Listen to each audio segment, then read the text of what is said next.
Koinotdan signal keladi. U atigi 2 daqiqa yonadi, keyin jim bo'ladi va bu holat har 44 daqiqada takrorlanadi. Eng g'alatisi, u faqat radioda emas, rentgen nurlarida ham bir vaqtda ko'ringan. Olimlar shuning uchun bu oddiy tez radio portlash emas deb turibdi. Endi savol, nega aynan yangi tur deyishyapti? FRB radioda keladigan juda qisqa chaqmoq, ko'pincha ko'z ochib yumguncha tugaydi. Shu qisqaligi sabab manbasini topish ham oson emas. Ko'pchilik signal ko'rdikmi, FRB deb o'ylaydi. Lekin ilmda avval shubha bilan qaraladi. Chunki ayrim signallar keyinroq butunlay boshqa sinf bo'lib chiqadi. Endi uzoq davrli radio o'tkinchisi, ya'ni LPT degan tushuncha bor. Bu chaqmoq emas, balki ritm bilan qaytadigan signal, daqiqalar yoki soatlar oralig'ida. NASA ham LPT'lar 2022-yildan boshlab alohida sinf sifatida ko'rilayotganini, pulsarlardan minglab marta sekin ekanini ta'kidlaydi. Shuning uchun 44 daqiqa kabi davriylik olimlarni darrov sergak qiladi. Bu safar gap ASCAP J18320911 haqida ketadi. U somon yo'li ichida topilgan manba. KSIS ham bu 2 daqiqa radio va rentgen portlash berib, 44 daqiqada bir qaytishini yozadi. Obyekt Yerga taxminan 15,000 yorug'lik yili masofada ekani ham keltiriladi. Bitta signal emas, muntazam ritm bo'lgani uchun u oddiy FRBdan ajralib qoladi. Bu obyektning imzosi aniq. Har safar taxminan 2 daqiqa signal beradi va yana so'nadi. Keyin uzoq tanaffus va 44 daqiqadan so'ng yana takror. Bunday tartib tasodifiy chaqmoqqa o'xshamaydi. Aynan shu muntazamlik olimlarga bu boshqa tur bo'lishi mumkin degan asosni beradi. Radio nisbatan yengil energiya, rentgen esa juda qattiq energiya manbai. Demak, bitta obyekt ikkalasini bir paytning o'zida bersa, ichida kuchli jarayon ishlayapti. KSIRO va NASA buni LPT'lar uchun juda muhim burilish deb ko'rsatadi. Chunki bu turdagi manbada rentgen signali topilishi tasnifni qayta o'ylashga majbur qiladi. Oddiy FRB ko'pincha bir marta chaqnab ketadi. Bu esa mayoqqa o'xshaydi, ritm bilan qaytadi. Bu farqni vaqt o'lchovi hal qiladi. Gap kuchda emas. ASCAP J18320911 da vaqt o'lchovi juda sekin, 44 daqiqa. Shuning uchun olimlar uni FRB emas, LPT tomoniga og'diryapti. Endi eng qiyin savol. 44 daqiqa kabi sekin ritmni nima beradi? Oddiy pulsarlar soniyada uradi. Bu esa minglab marta sekin. NASA bu obyekt pulsarlarga o'xshamaydi deb ochiq aytadi. Shu uchun bu juda boshqacha jism yoki boshqacha mexanizm degan fikr paydo bo'ladi. Bir ehtimol magnetar, o'ta kuchli magnit maydonli neytron yulduz. Magnetarlar rentgen va radioda faollashishi mumkin. Shuning uchun nomzod sifatida ko'p tilga olinadi. Lekin muammo bor. Magnetarning odatdagi ritmi bu qadar sekin bo'lmaydi. Shuning uchun magnetar g'oyasi qiziq, ammo hozircha yakuniy javob emas. Yana bir taxmin oq mitti ishtirokidagi juft tizim.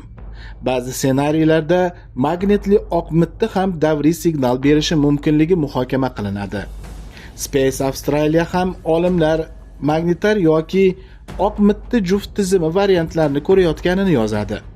Ammo bu hamma belgini bir yo'la tushuntirib bera oladimi? Hozircha aniq emas. Bu signalni tasodifiy portlash deyish qiyin. Chunki u qayta-qayta bir ritmda keladi.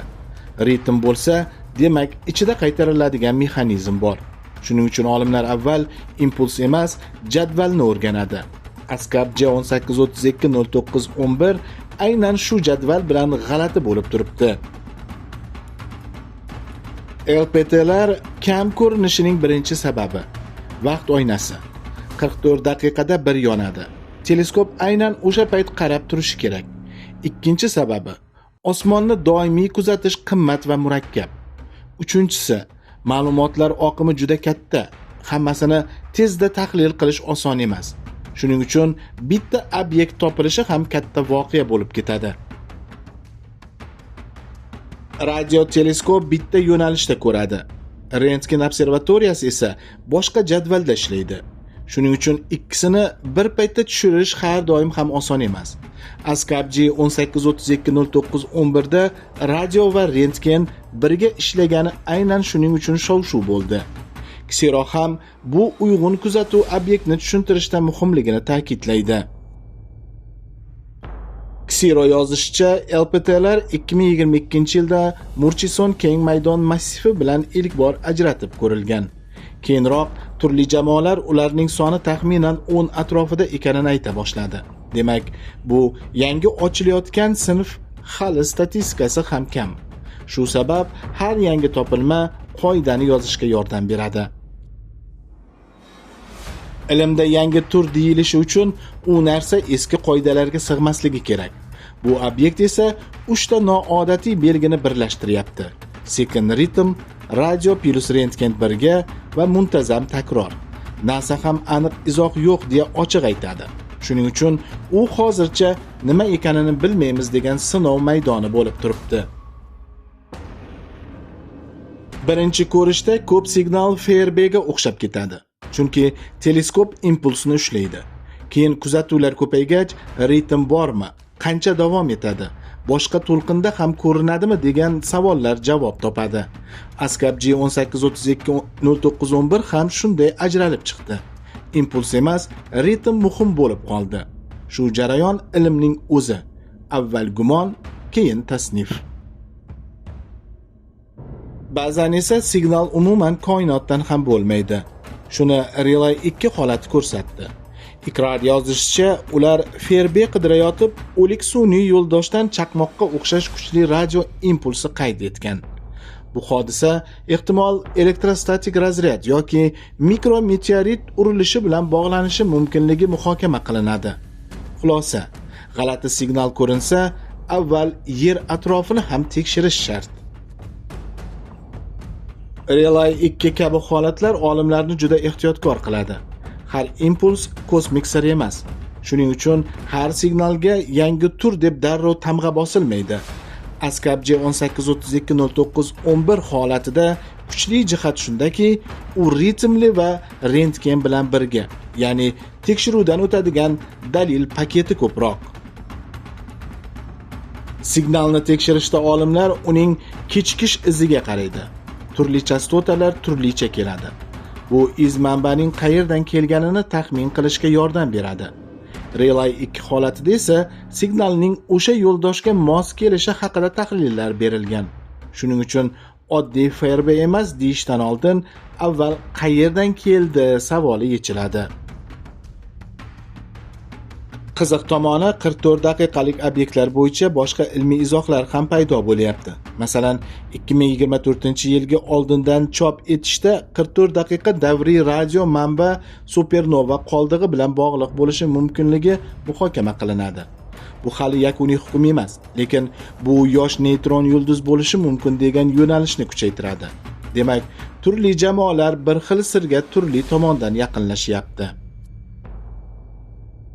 Bu signallar ilgari ham bo'lgan bo'lishi mumkin, faqat biz ko'rmagan bo'lishimiz ehtimol. Hozir asboblar sezgirroq, kuzatuv ko'proq, tahlil tezroq. Ksero ham ASCAP va yangi tizimlar LPT'larni tutishda muhimligini aytadi. Shuning uchun koinot o'zgardi emas, bizning quloqlarimiz kuchaydi deyish to'g'riroq. Oddiy tilda aytganda FRB chaqmoq, LPT mayoq. Chaqmoq bir zumda keladi, mayoq esa ritm bilan qaytadi. ASCAP-G 18320911 mayoqqa o'xshaydi, lekin ustiga rentgen ham qo'shilgani uni yanada g'alati qiladi. Shuning uchun olimlar yangi tur bo'lishi mumkin deyapti. Agar bu sinf mustahkam tasdiqlansa, FRB'lar haqidagi bahslar ham kengayadi. Chunki radio osmonida faqat bitta sabab emas, bir nechta mexanizm bo'lishi chiqadi. NASA ham bu obyektlarni tushunish uchun ko'proq kuzatuv kerakligini urg'ulaydi. Demak, bu kashfiyot yakun emas, yangi savollar boshlanishi. Endi sizga bitta savol. Sizningcha, Bu signal magnitarmi, oqmitdimi yoki umuman yangi mexanizmmi? Olimlar hozircha aniq javob bermayapti, lekin dalillar soni oshyapti. Aynan shunday javobi yo'q hodisalar ilmni tezlashtiradi, chunki majbur qiladi. Ko'proq qidirish, ko'proq solishtirish. Eng qiziq tomoni, keyingi shunga o'xshash obyekt topilsa, bugungi sir ancha tez yechiladi. Xulosa: oddiy FRB emas deyishlariga sabab 44 daqiqalik ritm, 2 daqiqalik impuls va radio plus rentgen birga chiqishi. Bu LPT degan yangi sinfni kuchaytiryapti. Lekin olimlar Relay 2 kabi holatlar sabab juda ehtiyotkor tekshiradi.